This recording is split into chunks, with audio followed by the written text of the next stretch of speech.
이런 일들이 우리가 너무 많은 일을 겪어서 특히 대주주가 자기 지분을 엑시트하면서 프리미엄 받고 팔면서 주주들에게는 그러면 그 공개 매수 기회도 안 주고 이게 뭐 의무 공개 매수 제도도 없고 완전히 그냥 제도가 엉망진창이거든요.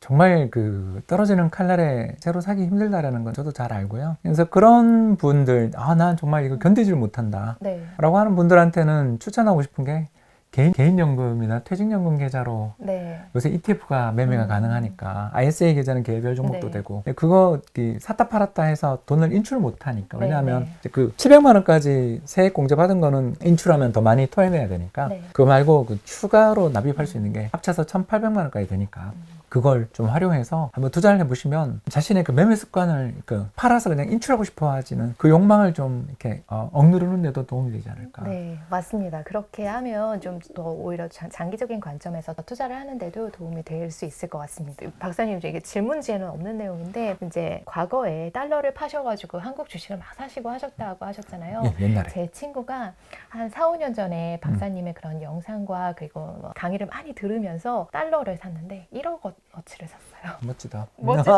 그래서 홍 박사님의 팬이 돼요. 그 친구가 근데 지금 달러를 안 팔고 있더라고요. 근데 그 친구가 하는 말이 나는 1,400원대까지 꼭 이 달러를 가지고 갈 거야. 그때는 무조건 오게 돼 있어. 이러면서 이렇게 딱 이렇게 지키고 있더라고요. 그래서 지금 정도면 저는 많이 오르지 않았나, 이제쯤 팔아도 되지 않나 하는 생각이 들거든요. 그래서 홍 박사님께서는 그 친구의 달러 투자에 가장 큰 영향을 미치신 홍 박사님께서 어떻게 생각하시는지 궁금합니다. 굉장히 부담이 되고요. 일단 저도 악재가 터지면 1,400원도 못 갈 이유는 없다고 봐요. 그 악재라는 게 우리가 생각해 볼 수 있는 악재가 첫 번째 유럽의 전쟁이 더 격화되거나 또 다른 안 좋은 방향으로 아무튼 확산되는 위험을 지금 배제할 수가 없고 두 번째는 중국이 요새 너무 안 좋은 뉴스가 많아서 어디 뱅크럽 났다는 이야기도 있고 그죠. 그래서 중국 쪽에서 어떤 충격이 생기면 환율 사실 1,400원 가지 말라는 보장은 없는데 저는 그렇게 이제 달러 투자를 추천했던 이유가 두 가지였는 게 하나는 우리나라 경제가 어려울 때 달러가 강세기 때문에 그때 달러를 보유하고 있으면 굉장히 좋은 보험이 된다. 그리고 두 번째 그렇게 달러를 보유해서 이익이 크게 났을 때 그때 우리나라 자산들을 살펴보면 되게 싸게 거래되고 있을 거다. 그래서 달러 자산을 좀 처분해서 저평가되고 있는 국내 자산을 사자. 여기 이제 저 전략의 핵심이니까 환에서 충분히 큰 수익이 나셨으니까 저는 그게 너무 팔기가 아쉽고 더 갈 것 같다라는 그 마음은 이해하는데 차익이 난 거 위주로 한번 조금 실현해 보면 어떨까. 예를 들어 1달러에 1,000원을 샀는데 지금 1,310원이다 그러면 30 몇 % 이자까지 있으면 더 될 거 아니겠어요? 그러면 10%씩 처분을 하는 식으로 해서 매월 10%씩 처분해서 뭐 1,000만 원씩 예를 들어서 1,500만 원씩 그렇게 해서 우리나라에서 좀 저평가됐다 생각되는 주식 아까 이야기했던 세 가지 조건 중에 한 가지만 돼도 정말 좋은 주식인데 사실은 아까 제가 추천했던 외국의 그 세 기업들은 모두 다 거기 해당되는 기업들이었죠. 셋 다 해당되죠. 글로벌 기업들이고 글로벌 투자를 하고 있고 그 오렌 버핏 영감이 BYD 파는 거 보면 기가 막히잖아요. 그러니까 그런 것처럼 막 자기 국내에만 해당되지 않고 전 세계로 완전 모노발들이잖아요. 좋은 모노발들이어서 우리 국내에도 셋 다 갖춘 기업은 솔직히 아직은 없는 것 같은데 셋 중에 한둘을 가지고 있는 기업들은 꽤 있지 않냐. 그렇게 생각하면 좀 사볼만 하다 이렇게 봅니다. 그러면 지금 이제 한 1억 정도에서 좀 많은 수익을 거뒀으니까 거기서 일정 부분 이렇게 차익 실현을 조금씩 하면서 저평가된 한국 자산을 이렇게 좀 매수해보는 것도 좋은 타이밍이다 그렇게 말씀을 해주셨는데요. 제 친구한테 정말 큰 도움이 될 것 같습니다. 다행이네요. 사심을 담아서 질문을 드린 거였고요. 제가 사실 박사님 미국 중심으로 거의 투자를 하는 투자자입니다. 저의 포트폴리오는 거의 100% 미국 쪽으로 이렇게 가 있는데요. 이렇게 제가 그렇게 미국 주식 쪽에 투자를 하는 이유는 한국 주식은 너무 돈 벌기가 힘들지 않나? 장기적으로 우상향하는 모습을 보여주지 않는데 그렇다라고 한다면 타이밍 투자를 해야 되는 거잖아요. 근데 저는 이제 타이밍 투자를 할 수가 없는 여건이었어요. 과거에는 이제 회사원이었고 그렇기 때문에 일에만 집중을 하다 보면 그렇게 타이밍을 잡기가 쉽지 않더라고요. 맞습니다. 그렇게 좀 한국 주식 시장에서는 돈 벌기 어려워서 좀 접근 안 하시는 분들도 있는 것 같은데요. 한국 주식 이렇게 어려운 이유가 뭘까요? 둘 다 악순환을 일으키는 거죠. 첫 번째는 안타깝게도 우리나라 대주주들이 좀 주주 중시 경영하고 많이 거리가 멀죠. 물적 분할 이런 거 안 봤으면 좋겠고 뭐 우회 상장 이런 거 해서 자회사랑 합병하고 또 지주회사 만들어 놨더니 또 엄한 짓 하고 배당도 잘 안 주고 이런 일들이 우리가 너무 많은 일을 겪어서 특히 대주주가 자기 지분은 엑시트하면서 프리미엄 받고 팔면서 주주들에게는 그러면 그 공개 매수 기회도 안 주고 네. 이게 뭐 의무 공개 매수 제도도 없고 완전히 그냥 제도가 엉망진창이거든요. 그러니까 이런 엉망진창의 제도들을 누리는 그 대주주들 입장에서 또 좋잖아요. 네. 아니, 그러다 보니까 또 이 사람들은 뭐 굉장히 파워가 있는 사람들이고 네트워크도 좋은 사람들이니까 저희들 암만 이런 거 이야기해봐야 뭐 받아들여지지 않을 거라는 그런 생각들이 들다 보니까 자연스럽게 이 사람들은 기업이 이익을 내더라도 빼먹을 생각만 하지 배당 잘 안 주고 자사주 매입해도 그거 소각 안 하다 보니까 점점 이 부정적인 어떤 주주 중시 경영이 아닌 주주 경시 경영을 너무 하다 보니까 이제 두 번째 악순환이 생긴 게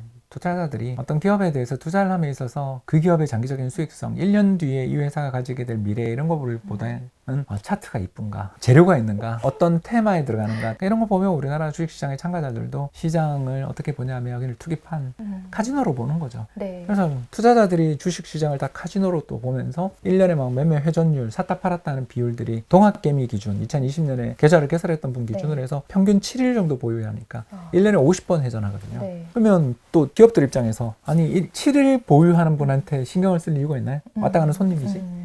투자자들을 그렇게 홀대하고 그러면서 이게 악순환이 이제 끝없이 에스컬레이터가 되는 이 과정이 진행된 가장 안 좋은 사이클이 2021년 하반기에 그 무더기 상장 네. 그리고 상장한 다음에 오너들, 인사이더들이 또 주식 다 팔아버리고 네. 또 상장해서 투자하라고 모아준 돈 들고서 그걸 들고 막 부동산 매입하고 막 이러는 거 우리 많이 봤잖아요. 그러니까 이런 것들을 보면서 투자자들이 이번에 너무너무 우리나라 시장이 선진화될 수 있는 기회를 놓쳤다. 후진적 제도와 또 단타 문화, 여기에 정부의 규제도 영 이상했고 그런 것들이 껴져서 저도 아직도 적어도 전 한 3, 4년 사이의 미래에는 우리나라 주식시장의 문화가 달라질 것 같지 않고 네. 단타 천국이 되지 않겠는가. 네. 그래서 저도 장기 투자할 거라면 솔직히 미국 주식이 낫다고 보는 쪽입니다. 예, 제가 이게 조금 생각했던 그런 희미한 것들을 굉장히 이렇게 딱 일목요연하게 정리를 해주셨어요. 이렇게 주주를 경시하는 그런 문화가 있어서 저는 이제 미국 주식 투자를 하다 보니까 물적 분할 이런 걸 생각할 필요조차 없거든요.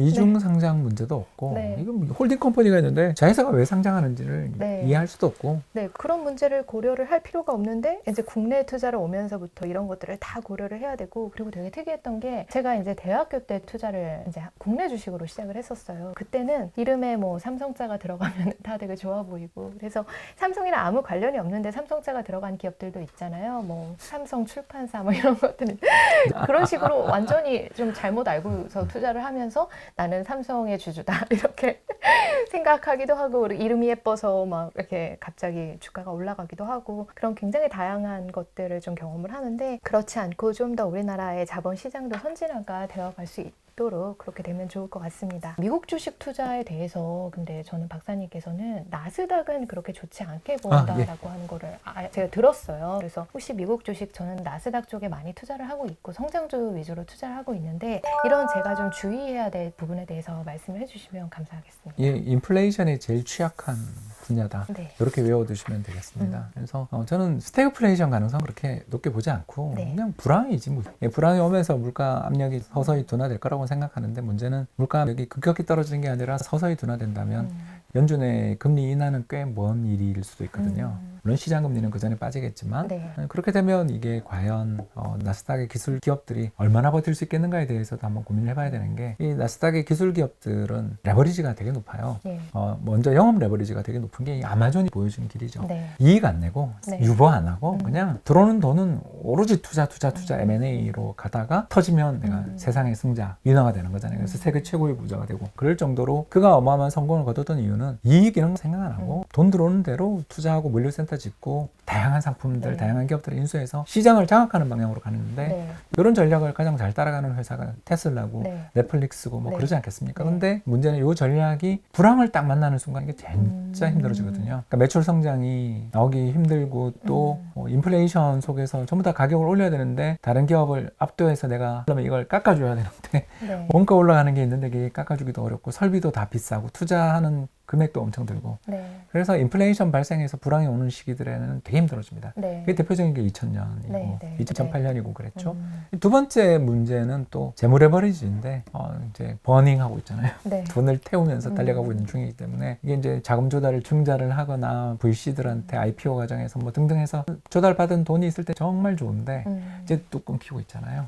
신규 상장도 힘들어지고 증자도 힘들어지고 그래서 뭐 이제는 예전 2018년 19년에 테슬라 한참 힘들었을 때 보면 회사채도 발행하고 네. 또 ABS도 발행하고 했던 거 기억나실 거예요. 그 천하의 테슬라조차 증자가 안 되니까 네. 고금리 채권 발행해서 네. 힘들게 그 보릿고개를 넘었던 거 기억하시는 분들이 있을 겁니다. 그런 것처럼 이제 시장에서 하이힐드 펀드라고 해서 투자 부적격 등급, 예, 투자 부적격 등급에 속하는 기업들의 이제 채권 발행들이 이제 늘어나고 그게 어마어마한 이자 비용, 자본 비용을 수반하게 되겠죠. 네. 그걸 할 수 있는 기업들은 또 살아남겠지만 네. 그 과정에서 이제 누가 먼저 망하냐의 게임이 아마 나올 수도 있다고 네. 보고요. 이제 그런 일들 속에서 리스트가 돌아다닐 때가 지금이죠. 그래서 보면 사실 지금 벌써 많은 테크 기업들의 주가도 많이 빠지고 또 파산할 거다. 저 회사 저거 깡통이다. 네. 저거 사기다. 이런 이야기들이 또 갑자기 많이 나오는 것들을 느끼셨을 것입니다. 네, 느끼고 있습니다. 예, 그래서 나스닥 시장도 참 매력적인 시장이지만 전체 시장의 일부라는 생각으로 저는 투자하는 게 어떨까 네. 보고 있습니다. 네, 좋은 시절이 오면 또 그렇게 좀 힘든 시절도 있는 건데 특히 지금 같은 시기는 인플레이션에 굉장히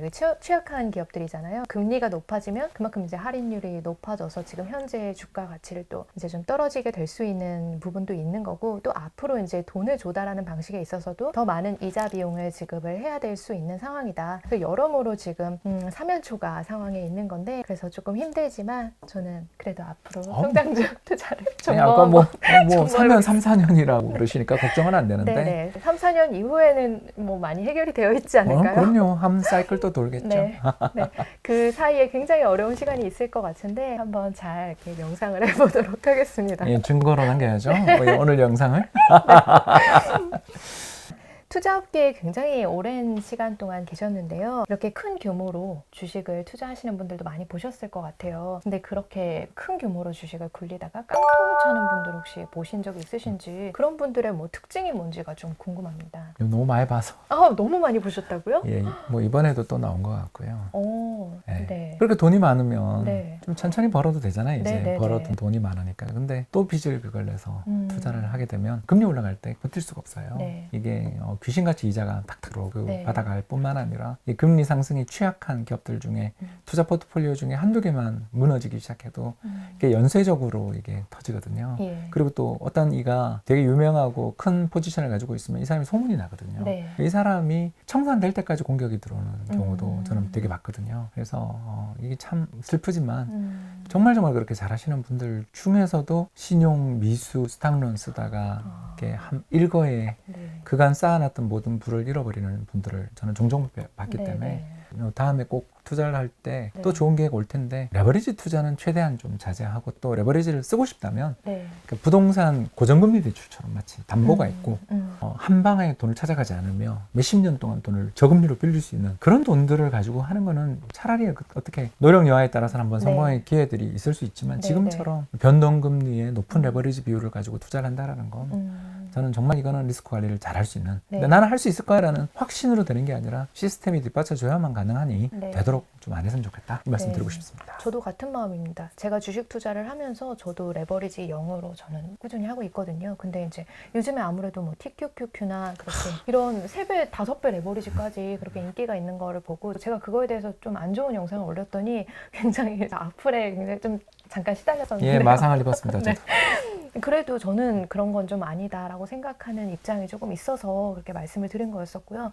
이렇게 말씀해 주신 것처럼 레버리지에 있어서는 굉장히 좀 주의를 하시고 또 지금 이제 앞으로 좀 더 금리가 올라가는 상황이기 때문에 잘 관리를 하셔야 될 것 같습니다. 네, 오늘 굉장히 이제 바쁘신 와중에도 제 채널에 이렇게 출연해 주셔서 너무 감사드리고요. 이렇게 긴 시간 인터뷰에 응해 주셔서 감사드립니다. 감사합니다. 네, 감사합니다, 박사님.